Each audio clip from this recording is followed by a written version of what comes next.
நூற்றாண்டிலே சபை இப்பொழுது இருக்கிறது போலவே ஒரு நெருக்கடிக்குள் போனது. போன 1.5 வருஷமா நம்மளால ரெகுலராக சபை கூட முடியவில்லை, பெருசாக கூட்டங்கள் நடத்த முடியவில்லை. முந்தின நூற்றாண்டில் சில காரியங்கள் சொல்லுகிறேன். எதற்காகனா நம்மை உற்சாகப்படுத்துவதற்காக, ஆண்டவர் நம் மூலமாக பெரிய காரியங்களை செய்ய முடியும் என்பதற்காக சில காரியங்களை சொல்லுகிறேன். 20th century ஆரம்பத்தில் 1904 வெல்ஷ் ரிவைவல் நடக்கிறது.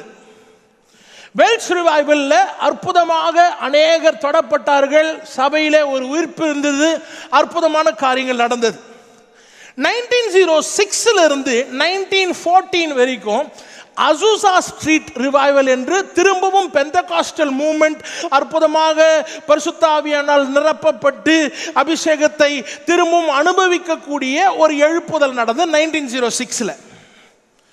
இந்த மூவ்மெண்ட் மூலமாக தான் அசம்பிளிஸ் ஆஃப் காட் வெளியில் வந்தது என்று சொல்லுகிறார்கள். 1914 அசம்பிளிஸ் ஆஃப் காட் ஸ்தாபிக்கப்படுகிறது. ஸோ 1904 இவான்ஸ் ராபர்ட் வந்துட்டாரு, 1906 அசூசா ஸ்ட்ரீட் ரிவைவல் வந்துருச்சு, நல்ல எழுப்புதல் போய் கொண்டிருக்கிறது, ஏஜி சபைகள் ஸ்தாபிக்கப்படுகிறது. ஆனால் ஏற்கனவே நான் முன்ன சொன்னது போல 1914 இருந்து 1918 வரைக்கும் முதலாவது உலக யுத்தம்,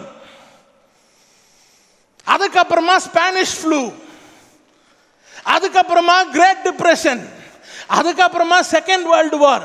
அப்பொழுது ஸ்தாபிக்கப்பட்ட சபைகள், எழுப்புதல் நடந்து கொண்டு அதில் ரட்சிக்கப்பட்ட ஆட்கள், கொஞ்சம் புரியுதா நான் என்ன சொல்றேன்னு, அவர்களால் கூட முடியவில்லை, அவர்களால் சபையாக செயல்பட முடியவில்லை. அப்பொழுது எப்படியா சபை இதுக்கெல்லாம் தாண்டி வந்துச்சு? கர்த்தருடைய சபையை மேற்கொள்ளுகிறவர்கள் யார்? ஹல்லேலூயா, ஹல்லேலூயா. அந்த சபைகளிலே ஆண்டவருடைய கரம் அவர்களோடு கூட இருந்தபடினா இன்று ஏஜி சபைகளை உலகம் ஃபுல்லா நீங்க பாத்தீங்கன்னா உங்களுக்கு தெரியும், வெவ்வேறு தேசங்களில் அற்புதமாக பரவுகிறது. ஆனா 1914 ஆரம்பிச்சு ஃபர்ஸ்ட் கொஞ்சம் ஆண்டுகள் செயல்படவே முடியாத ஒரு குழந்தை சர்ச்சாக இருந்துச்சு. ஆனால் என்ன பண்ணார் ஆண்டவர்? கொண்டு வந்துட்டு தான் இருக்கிறார். ஆதி திருச்சபையும் இப்படிதான் கஷ்டத்திற்குள்ளாக போனது. ஆதி திருச்சபைக்கு 3 சேலஞ்சஸ் இருந்துச்சுங்க. முதலாவது சேலஞ்ச் ஸ்பிரிச்சுவல் சேலஞ்ச். யூதர்கள் மூலமாக இயேசு உண்மையான தெய்வம் தானா, மனுஷகுமாரன் தானா, இந்த ஒரு ஸ்பிரிச்சுவல் ப்ராப்ளம் இருந்துகிட்டே இருந்துச்சு. சர்க்கம்சிஷன் இஷ்யூ பிரச்சனை வந்துகிட்டே இருந்துச்சு, வெவ்வேறு உபதேசங்கள் வந்து கொண்டே இருந்தது. இரண்டாவது அவர்களுக்கு இருந்த சேலஞ்ச் இன்டெலெக்சுவல் சேலஞ்ச். அப்பொழுது இருந்த கிரேக்கரோடு என்ன பண்ணணும்? போராடி, அந்த கிரேக்க சிந்தையோடு போராடி சபையின் காரியங்களை ஸ்தாபிப்பதற்கு அந்த ஒரு சேலஞ்ச் இருந்தது. மூன்றாவது இருந்த ஒரு சேலஞ்ச் பிசிக்கல் சேலஞ்ச், ரோமர் மூலமாக வந்த உபத்திரவம். ஆனால் ஆதி திருச்சபை இதை 3ம் மேற்கொண்டது. இன்றைக்கும் நம்முடைய சபைகளுக்கு இந்த 3 சேலஞ்சும் இருக்கு. ஸ்பிரிச்சுவல் சேலஞ்ச் இருக்குது. பிரதர் ஜான் ஜோசப் பேசினதை போல நிறைய தவறான உபதேசங்கள் வந்து கொண்டிருக்கிறது. நிறைய வாலிப பசங்க புதுசா பேசுறாங்க. யூடியூப் வந்துருச்சு, சோஷியல் மீடியா வந்துருச்சு, வெவ்வேறு விதமான புது புது பிரசங்கங்களா வந்து கொண்டிருக்கிறது. அப்படி இருக்கும் பொழுது நான் சொல்றேன், திரும்பவும் நம்ம வசனத்திற்குள்ளாக போனோம் என்றால், இயேசு சுவாமி எப்பேற்பட்ட காரியங்களை பேசினார் என்றால், இப்பொழுது இருக்கக்கூடிய முரண் போதனைகளை பார்த்தா எனக்கு சிரிப்பு தான் வருது. ஆனா ஆதி திருச்சபையில the church had to deal with all these problems. ஆதி திருச்சபையில இந்த பிரச்சனைகள் எல்லாம் இருந்து கொண்டுதான் இருந்தது. அதை அவர்கள் மேற்கொண்டார்கள் இன்டெலெக்சுவலாக. இன்னைக்கு இருக்கக்கூடிய புதுசாக வளரக்கூடிய தொழில்நுட்பத்தில் கடவுள் ஏன் எனக்கு தேவை, எல்லாமே இருக்குது, ஏமாரல் சொசைட்டி என்று சொல்வார்கள். பாவம் என்றால் என்னவென்கின்ற உணர்வே இல்லாத சபைகள். இன்று அநேக சபைகளிலே வெஸ்டர்ன் கண்ட்ரீஸ்ல உங்களுக்கு கே மேரேஜ் இருந்தா பிரச்சனை இல்லை, லிவிங் டுகெதர் இருந்தா பிரச்சனை இல்லை, எதுவுமே பாவம் இல்லைங்க. ஏன்னா கிருபையான ஆண்டவர் இருக்கார், எல்லாத்தையும் மன்னிச்சுடுவார். உபத்திரவம் பிசிக்கலி நடந்து கொண்டு தானே இருக்கு நம்ம தேசத்திலும் வெவ்வேறு இடங்களிலும். அப்போ இந்த 3ஐயும் ஆதி திருச்சபை என்ன பண்ணுச்சு? மேற்கொண்டுச்சு. நம்முடைய நாட்களிலே நமக்கு வந்த பெரிய சவால் இந்த லாஸ்ட் 1.5 வருஷம். இதுல சில சபைகள் தன்னுடைய ஜனங்களுக்கு ஆவிக்குரிய மன்னாவை போஷிப்பதற்கும் ஆவிக்குரிய வாழ்க்கையில வளர்வதற்கும் செயல்பட முடிந்தது. ஆனால் அநேக சபைகளுக்கு செய்ய முடியல. ஏன்னா நம்ம ஒரு மோல்டுக்குள்ள மாட்டிக்கொண்டோம். அந்த மோல்டை விட்டு நம்மளால வெளியில வர முடியவில்லை. நிறைய சபைகளிலே மக்கள் எதுக்கு பழகிட்டாங்க? சண்டே சர்ச் ஓபன் பண்ணா எங்களால வர முடியும் சார், இல்லைன்னா எங்களால வர முடியாது. அதுக்கப்புறமா ஆவிக்குரிய வாழ்க்கைலாம் ஒன்றும் கிடையாது. இது எப்படின்னா, மே மாதம் ஸ்கூல் லீவ் விட்டுட்டா பசங்க புக்கை தொடவே மாட்டாங்க. என்னடா படிக்கவே மாட்டேங்கிற? அண்ணே ஸ்கூல் இல்லைண்ணே. எப்படா ஸ்கூல் ஓப்பன் பண்ணும்போது தானே. எத்தனை விசுவாசி அப்படி ஆயிட்டான்? அண்ணே சர்ச்சு இல்லைண்ணே. எப்போ திறப்பாங்களா அப்போதான் சர்ச். ஆனால் இயேசுடைய மாடலை பாருங்க, பவுலுடைய மாடலை பாருங்க. இயேசு 5000 பேருக்கு பேசுவார், 500 பேருக்கு பேசுவார், 70 பேருக்கு பேசுவார், 12 பேருக்கு பேசுவார், 12ல் 3 பேரை தனியா கூப்பிட்டு பேசுவார்.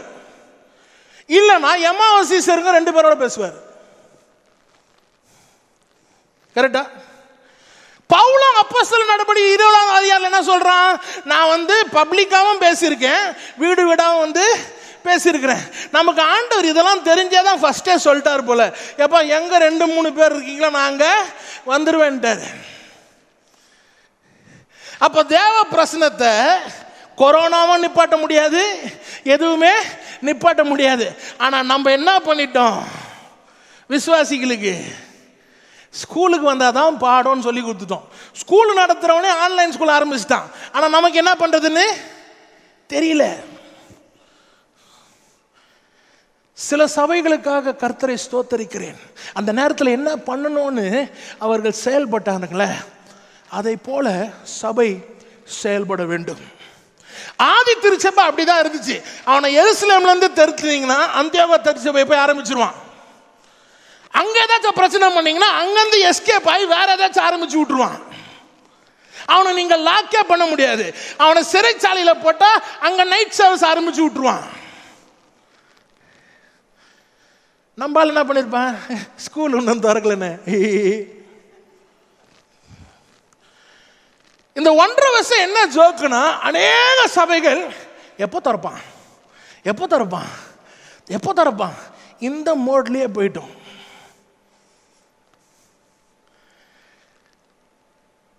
ஆண்டவரே, நீர் என்ன செய்து கொண்டிருக்கிறீர், அதை நாங்கள் செய்ய எங்களுக்கு கிருபை தாங்க. ஹல்லேலூயா. என்னோட வாசிங்க மத்தேயு எழுதின சுவிசேஷம் 14வது அதிகாரம் 25வது வசனம். இரவின் 4ஆம் ஜாமத்திலே இயேசு கடலின் மேல் நடந்து அவர்களிடத்திற்கு வந்தார். அவர் கடலின் மேல் நடக்கிறதை சீஷர்கள் கண்டு கலக்கமடைந்து ஆவேசம் என்று சொல்லி பயந்ததினால் அலறினார்கள். உடனே இயேசு அவர்களோட பேசி, திடன் கொள்ளுங்கள், நான் தான், பயப்படாதிருங்கள் என்றார். பேதுரு அவரை நோக்கி, ஆண்டவரே, நீரே ஆனால் நான் ஜலத்தின் மேல் நடந்து உம்மிடத்தில் வர கட்டளையிடும் என்றான். அதற்கு அவர், வா என்றார். அப்பொழுது பேதுரு படவை விட்டு இறங்கி இயேசுவிடத்தில் போக ஜலத்தின் மேல் நடந்தான். காற்று பலமாய் இருக்கிறதை கண்டு பயந்து அமிழ்ந்து போகையில், ஆண்டவரே, என்னை ரட்சியும் என்று கூப்பிட்டான். சரி, நல்லா கவனிங்க. வர்றது யாரு? கடல் மேல நடந்துட்டு வர்றது யாரு? வர்றது இயேசுவா இருந்தாலும் சீசர்கள் கண்ணுகளுக்கு என்னவா தெரியுது? தமிழ் பைபிள், பழைய பைபிள் ஆவேசம் இது. அது ஆவேசமா பாயாசமா எனக்கு தெரியாது. அவனுக்கு சொன்னது என்னது? ஐயோ பேய். கரெக்டா? வர்றது இயேசு தானே. பின்னே இவன் கண்ணுக்கு பேயா தெரிஞ்சிச்சு. ஏன்னா இவ்வளவு நாள் அவன் இயேசு சாமி கடல் ஓரமா நடந்ததை தான் பார்த்துருக்கான். இப்போதான் முதல் தடவை கடல் மேல நடக்கிறத பார்க்குறான். அப்போ என் மைண்ட் என்ன சொல்லுதுன்னா, எனக்கு பழக்கப்பட்டதை செய்தால் கர்த்தர், புதுசா ஏதாச்சும் செஞ்சா பாயசமா? புரியுதா?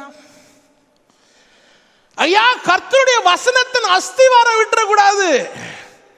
ஆனா நம்ம என்ன மாட்டிடக்கூடாது? மெத்தடாலஜியில மாட்டிடக்கூடாது, ஒரு மாடல்ல மாட்டிடக்கூடாது. இந்த நாட்களிலே எந்தெந்த சபைகள்லாம் ஒரு மாடல்ல மாட்டிக்கிச்சோ அவங்களால ஒண்ணுமே பண்ண முடியாம சிக்கிக்கிட்டாங்க. நடந்து வந்தது இயேசுவாக இருந்தாலும் எனக்கு பழக்கப்படாத பொழுது என் புத்தி பிசாசுன்னு தான் சொல்லும். அப்போ ஒருத்தர் கேட்குறது எனக்கு இங்கே கேட்குது, அப்போ பிரதர் புதுசாக வந்தால் எல்லாமே எடுத்துக்கலாமா? நல்ல கேள்வி. பேதுருவுக்கும் அந்த கேள்வி இருந்துச்சு.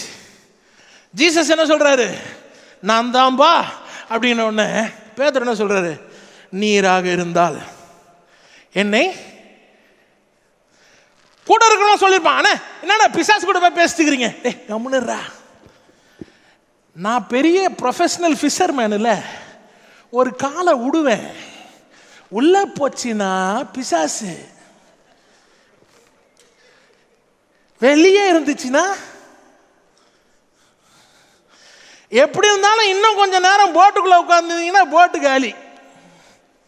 கரெக்டா? வசனம் அப்படிதானே இருக்கு. அங்க தள்ளாடின்னு தானே இருக்காங்க. அப்ப இந்த நாட்களிலே சபையானது ஆண்டவர் என்ன செய்து கொண்டிருக்கிறார் என்பதை புரிந்து செயல்பட வேண்டும்.